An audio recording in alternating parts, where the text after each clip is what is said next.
Apparently I forgot to charge the camera, and so I had to make a quick swap. Life is better when lived God's way. When you live God's way, you don't have to worry about covering up your lies. Because you're not going to lie. So you don't have to worry about them being covered up. If you live God's way, you don't have to worry about your browsing history. If you live God's way, you don't have to worry about DUIs. Life is better when lived God's way. So we've been looking at different ways each week, different aspects of life. We've looked at purpose, relationships, success, and finances. And I've looked through several different articles, looked at several groups, and to come up with the different topics for each week. And this is going to be the last one. And this one, I find, is the most ironic.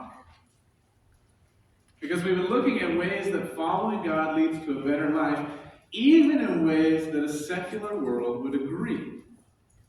And what happens is the secular world wants all the good stuff, but they don't want the God. And this last one I find the most ironic. So today we're going to talk about spirituality is better God's way. You might go, well, yeah. We're talking about God here, right? Yes. But in ways that even a secular world would agree. So, I looked at this. This is an article from the National Library of Medicine. It mentioned 8 dimensions to life. Physical dimension, intellectual, emotional, social, vocational, financial, environmental, and spiritual. Almost every list that I found had a spiritual component to it. So here's one. Raise your hand if you know Tony Robbins, kind of a popular self-help guru. Let's go to the next slide. And the one after that. All right. So Tony Robbins goes on tours for $8,000. You can go to one of his weekend seminars. That's what I thought. It's like $8,000. My life is good enough.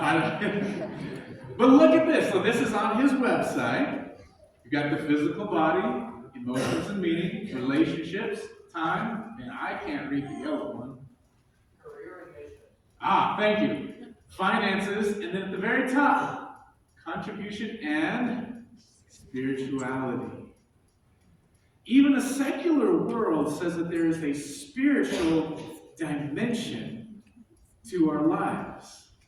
Even though people would say, no, there's no God, they say, but there's a spiritual dimension to your life. Is that not interesting? So again, we have a world that says, yes, we want the benefits, but we don't want the God. So let me give you a couple examples. Meditation. Meditation is a religious thing. Meditation is a technique used for thousands of years to develop awareness of the present moment. It's been shown to offer a number of physical and psychological benefits like stress reduction and improved immunity. While many spiritual traditions include meditation as part of their teachings and practices, the technique itself doesn't belong to any particular religion or faith. So you hear that? It's like, while religions have a lot to do with it, like it doesn't have to be, you can take part of it if you want. Here's another one. Yoga. Did you know that yoga is a spiritual exercise? It is. Yoga is a group of physical, mental, and spiritual practices which originated in ancient India through Hinduism, Buddhism, and Jainism. Yoga practices are first mentioned in the ancient Hindu text known as the Rig Veda, which is one of the 4 sacred canonical Hindu texts. Yoga is a spiritual exercise of faith. Now, we would not say that Jainism and Buddhism, we would not say that is truth in there. But it is an area that you can see our secular world saying, oh yes, we want to take part of a spiritual thing, but we want to leave out the God stuff. How about some other things? The calendar that we use. What year is it, church?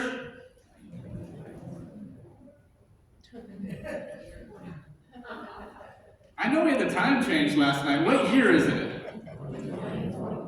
All right, 2024, 2024. Just making sure. It's kind of like, I might have heard like a 2021 in there. I don't know.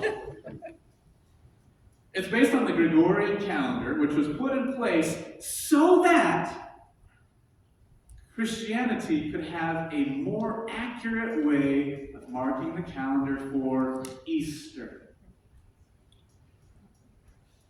For Easter, this is when the day that we recognize the resurrection of Jesus Christ. The secular world uses this. How about this? Days of the week. You know where these come from? Let's go to the next slide. Every one of them is a faith, spiritual thing. Not necessarily Christianity. Sun, the sun's day, the moon's day. Tuesday, from the god of war. Odin's day, Woden's day.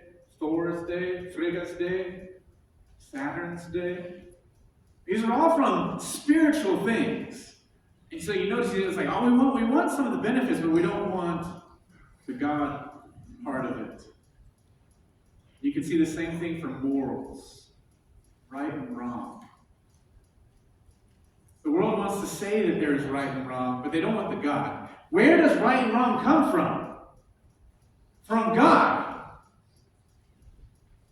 There is no God, there is no right and wrong. It is just existing. And yet the world's like, oh, no, but some things are right and wrong. Why? Why are they right and wrong? Well, because if it makes me feel bad, I don't care about your feelings.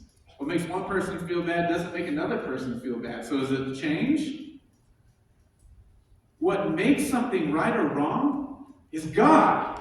You cannot take the God out and have just these other things. You're missing out the whole point. And so the world says there's a spiritual dimension to our lives, and we say, yes! That's the whole point of this! It's that we are simultaneously spiritual beings and physical beings together. We exist because of God. Look at what Scripture has to say. Let's go to the next slide. I'm just going to glance through some of these, but I want us to turn to Acts 17 and read that one specifically. Hebrews chapter 1, verse 3 says that He is sustaining all things. God is sustaining all things. Psalm 139 says, where can I go from your presence? If I go up to the heavens, you are there. If I go down to the depths, you are there. If I rise on the wings of dawn or settle on the far side of the sea, you are there. If you go home at night and you can't sleep and it's 3 o'clock in the night and you wake up, who is there? God. You're stressed out and you're worried. God is there. You wake up in the morning, you get that cup of joe, you're going to coffee, it's the crisp morning, you're like, it's a good day. Who is there? God. You come here to worship on Sunday morning, who's here? God. If you're not here because you're out on vacation, you've gone over to California, who's there? We cannot escape him. God is everywhere. Acts 17.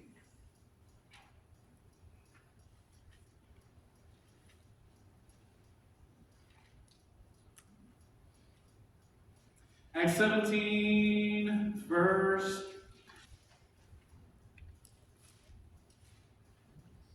verse 27. So God did this so that they would seek him, perhaps reach out for him and find him, though he is not far from any one of us. For in him we live and move and have our being. In God we live. In God we move. In God we have our being. Our entire existence is in him. And so, do we have a spiritual component to our lives, church? Yes! Yes! And so when the secular world says there's a spiritual dimension, we're going, yes, I know the answer to this one. I know the answer. It's God. The reason you feel like you're missing something is because you are. It's God. The reason you feel like there's got to be something more than just chasing after everything. There is more. It's God. That's what you're missing. And God is not hiding. God has revealed himself. Verse 26, I'm going to read this again. From one man he made all the nations, that they should inhabit the whole earth. And he marked out their appointed times in history, the boundaries of their lands. God did this so that they would seek him and perhaps reach out for him and find him, though he is not far. God is making himself known. But too many people are going, la la la la la la la la la la la la la la la la. No, I want the good stuff, I just don't want the God. La la la la la la la la. See, I can't see God. Ha ha ha. And we can't. We can't see God. And that's one of the struggles of faith. Of faith, which is trust in the unseen. I'm going to ask for a volunteer in just a moment to come up stage. Not going to trick you, not going to dump slime on you, not going to have to answer, what's the meaning of life or any of that. Just going to have a volunteer to do a little simple exercise. I say all of that because I'm going to need someone that trusts me, because I'm going to ask you to close your eyes. The reason I say that is because sometimes I say, I need a volunteer, you're going to have to close your eyes. And that's how I know my trust level with you guys. So, I need a volunteer. Who would like to volunteer? I see a hand over there. Dylan, come on up, Dylan. Let's see. Let me turn this mic on right here. You adjust this one, sir? All right. Perfect. All right. Come over here, Dylan. Let's see. Let's get this thing out of the way just so everyone can see. All right, just a minute.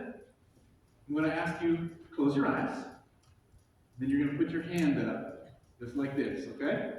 You do that? Yes. Do you trust me? Maybe. You raised your hand. So, all right. Dylan, I want you to face me. Put your hand up just like this. Close your eyes. Keep your eyes closed, okay? I'm going to come over and do something, all right?